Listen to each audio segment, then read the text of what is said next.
Topic of today's technical session is cracks in buildings, which is a topic of concern for all the civil engineers.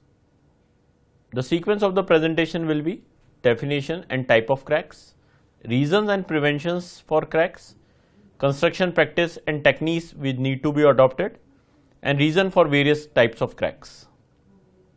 Cracks. For definition, reasons of occurrence, preventive measures, I have referred SP 25, 1984 and IS 3414, 1968. All are requested to go through these manuals for a better and wholesome knowledge of the cracks. A building component develops cracks when the stress in the component exceeds its strength. Now, the crack usually happens in concrete and plaster because their tensile strength is very negligible. Structural cracks. These cracks occur when the structure is under design, not designed properly, overloading is done, hence they endanger the safety of the building. As we consider these cracks majorly as design failure, hence will be attended by designer at his end. However, there is another category of cracks which is non-structural cracks. These are mostly induced due to internal stresses in the building material, which do not endanger the safety of the building but doesn't look good, or to the user they create an impression of a faulty work. Sometimes they give the feeling of instability. These cracks, if not attended at time, may result into structural cracks also. So, we will be discussing non-structural cracks in detail in this presentation. Based on the width of the cracks, the classification is done as follows: thin crack with width of less than 1 mm, medium crack with width of 1 to 2 mm, wide crack more than 2 mm in width, and crazing. Crazing is the haphazard, very thin cracks on the surface of the concrete or plaster. The various reasons which induce internal stresses in the body of concrete or plaster or mortar or masonry are moisture changes. The moisture change can be reversible, like the volume change due to absorption of water and drying of water. Irreversible volume change is like the initial shrinkage of mortar, concrete, or the initial expansion of bricks. When the bricks are brought out from the kiln, they are completely dry. Then they absorb the moisture from the environment and expands on doing that. Initial shrinkage.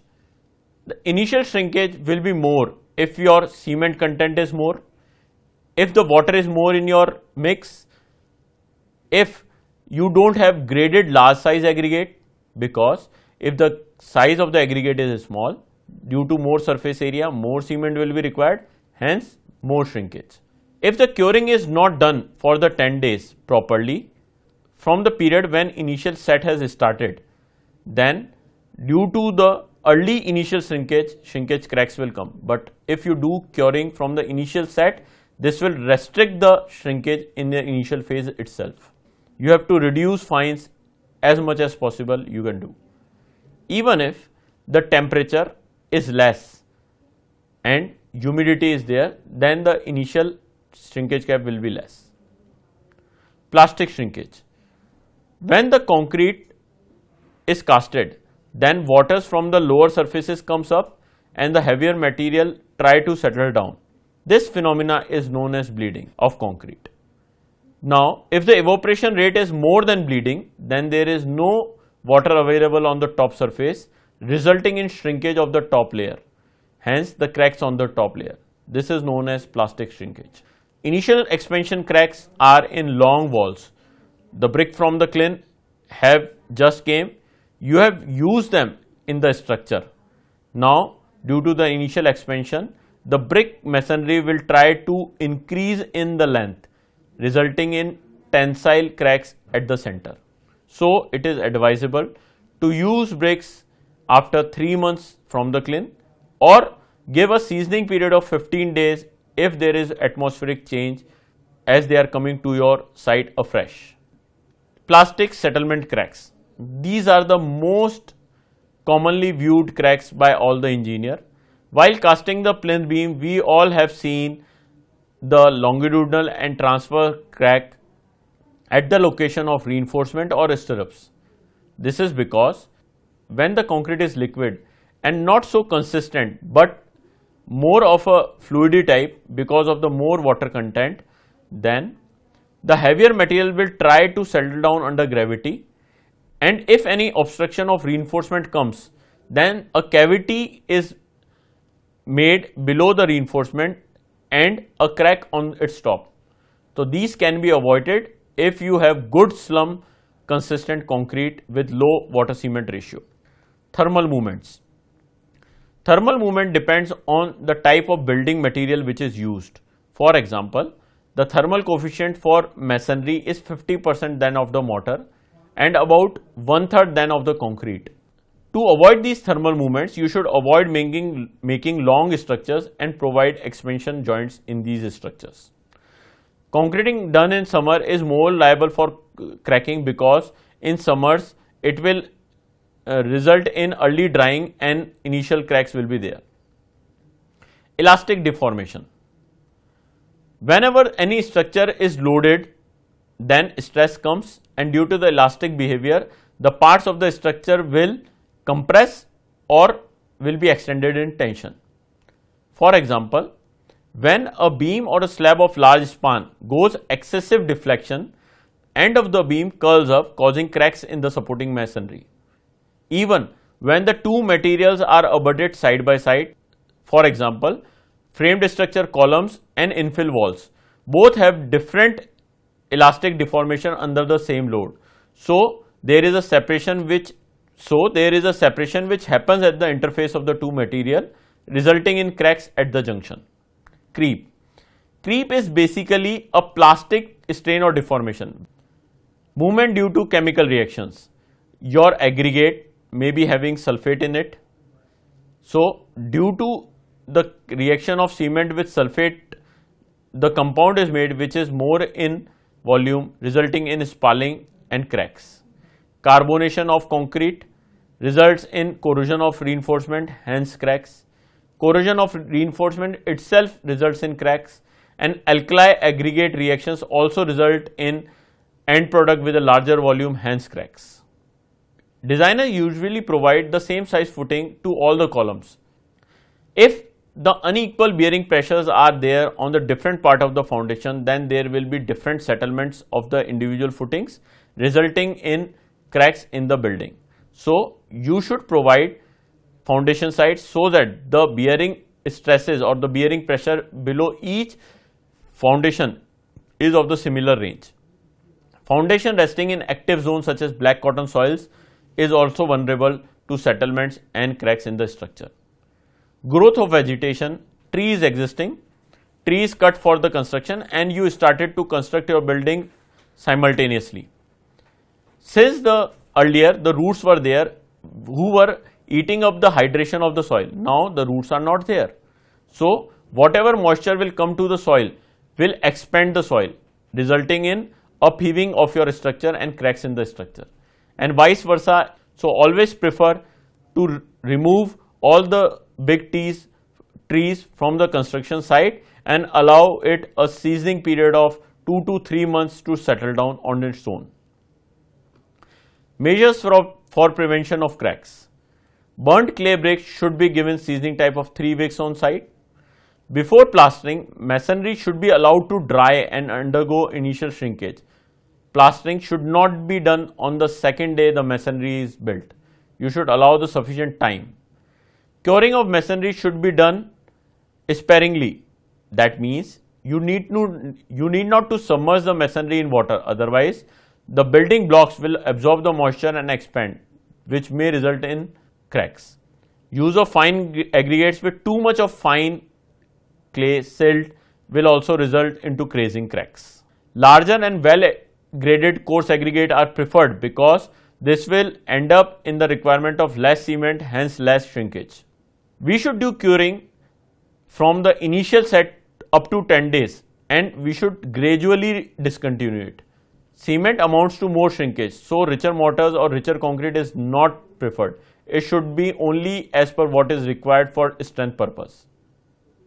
Well-graded aggregate with less water cement ratio is preferred, and efficient structural and architectural designs with expansion joint, contraction joint or slip joints is preferable.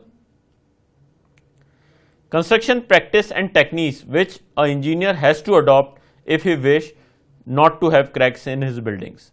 Expansion joints, slip joints, etc. to be provided. Filling of plinth should always be done in layers so that there is no settlement of floor. Masonry work on RCC slabs and beam should not be started until 2 weeks have passed, so that the RCC components have gained their strength and there are no deflections which may occur if you do the masonry work in the initial stage. Masonry work should proceed more or less at the uniform level in all parts of the structure. Otherwise, if you make the masonry wall up to the roof level in one part and masonry work at other part of the structure is not yet started, this will act as the differential loading of the structure and differential settlement of foundation may happen.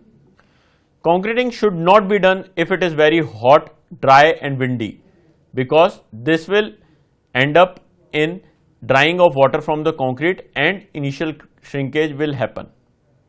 The top of the slab should be provided with adequate insulation to check thermal movement. Before fixing the wall tiles or painting on the vertical surface, the background component should be allowed to undergo initial movements, so that after the application of painting and walls there are no debonding or cracks in the painting. The essence of all this thing is allow breathing space to each of the activity, because each activity has its own phenomena and it requires time to settle down. Construction practices for RCC framework. We all hear that framework should be completed before and after that only the wall paneling should be done. This is because so that the framework gets the strength, and after the application of infill walls, the deflections will be minimum in the RCC framed structure. Moreover, you should also try to construct masonry walls from top to bottom. When you start the masonry work from top, the load has come on the column, it will compress. Then another column of the from the top, it will compress more. So finally, at the bottommost panel, after the all compression has done progressively, then you do the masonry work, so it won't be under stress. But if you do the bottom masonry work first and then do the upper masonry works, then the load will come onto these infill walls also. When partition walls are to be supported on beams, there is a deflection of the floor beam, so it is better to provide a upward camber in the beam, so that even after deflections the surface of the beam will remain horizontal. Horizontal movement joints should be provided, which is known as expansion joints. These to be provided in the structure and also between the soffit of the beam and top of the panel. These joints should be filled with compressible jointing material like mastic. If door opening is provided in the partition wall, it is preferable to provide in the center for symmetricity. Plastering cracks. Before doing plastering, you should rake out the joints of the masonry to 10 mm depth for better bonding. Plastering on a masonry should be done only after a period, so that the initial shrinkage of the masonry is over. However, for plastering on concrete background, since both the materials are similar, it is preferable to do it when it is green, so that it increases the bond. When RCC and brickwork occurs in combination and they need to be plastered, then at least 1 month time should be allowed for initial shrinkage and creep to happen. Groove can also be provided at the junction of RCC framework and masonry, which will arrest the hairline cracks, or a 10 cm wide chicken wire mesh can be provided to arrest the cracks. Here we will discuss few of the cracking patterns where these red arrows will show the direction of forces. The infill walls are done from bottom to top. due to the compression load in the column, the columns will compress more as compared to the masonry walls. This will result into the buckling of wall and a horizontal crack in the wall. If fresh bricks are brought on the site and used in the long walls where the initial thermal expansion of the bricks have not happened, this will result in expansion of brick masonry and vertical tensile crack in the center. Now we will discuss the cracks in RCC framed structures. These are the most common cracks which are seen by most of the civil engineers. If the panel size is small, then due to arching effects, the top portion of the masonry will transfer the load to the framed structure. However, due to deflection of bottom beam, the center portion will crack from the middle as shown in A. If there is a door, then along the door 2 cracks will come. However, if the dimension of the masonry wall is big, then no arching effect will be there. So, due to deflection, the tension will come on the bottom face of the masonry, resulting in vertical crack as depicted here, or diagonal cracks just above the doors and windows, which are very common and seen by every engineers. To avoid all these cracks, the remedy is allow time to RCC to gain strength and go from upward to down in masonry construction and provide cambers in beams. Cracks in masonry structures. The thermal coefficient for concrete is 3 to 4 times more than the masonry structure. So, if you construct a very long building, then due to the thermal expansion, the change in size of the RCC slab will be more than the masonry, which will exert pressure on the cross walls and the cracks will come, as depicted in first diagram. If the construction is done in the summer season, then during the winter season there will be contraction of the RCC slab. Due to contraction, the topmost slab will be most vulnerable and it will try to pull the walls. If the wall is not having sufficient weight on the top of it, like the rooftop, so it will try to topple and the crack all along the weaker section of the window lintel level will come up. In case the construction is done in winters and there is thermal expansion, then the slab will try to come out and there will be the cracks at the bottom of the parapet. These cracks can be avoided by providing slip joints, in which, in case of large windows where the length of the lintel is more contraction of RCC as compared with the masonry, diagonal cracks will come on the corner. Cracks in masonry. When this parapet cracks we have discussed due to thermal expansion. Now these cracks in masonry are due to the elastic deformation when the load is applied. For large span rooms where there are significant deflections in the slab, then there is a bowl shape which comes up in the slab and the edges of the slab will push the brickwork above it in the upward direction, resulting in cracks below the slab. When the corner reinforcement is not provided, corners will try to uplift them, resulting in cracks in all the 4 corners. In the masonry structure of a multi-story building, due to loading, there will be due to compression, the height of the masonry pillar will lessen a bit, let's say delta. Now that delta will add up as you go higher and higher, delta for ground level, 2 delta for first, 3 delta for third and 4 delta for the topmost. So the topmost story will experience the most strain, hence the bigger diagonal cracks may come in the cross walls. Similarly, if there are large span windows are there, then the masonry on sides of it will act as a masonry pillars and the masonry below the windows is not subjected to any load. So the shortening of side pillar masonry will happen and the vertical cracks will occur just below the windows. If you use high silt content fine aggregates for plaster, then this crazing will happen. However, if a thicker plaster is done, differential shrinkage on the top and bottom layer, usually new plasters get debonded from the back surface and this kind of defects occurs. In our empty areas, aprons are provided where the alternate concrete panel casting is done. When the depth of the concrete panel is more or the temperatures are high with windy atmosphere, then the top surface moisture dries up very easily. So the initial shrinkage happens on the top surface, but the bottom surface is intact with moisture. Due to this, these slabs curl up from the corners. When the traffic runs on these corners break away and give us the shape of these diamond shapes at the corner locations. So these can be avoided if the slab is casted and properly protected with gunny bags and cured properly. I would like to end my technical session with a quote: surveying crack is an art, verifying is a science, but rectifying is engineering, for which we engineers are there. Thanks a lot.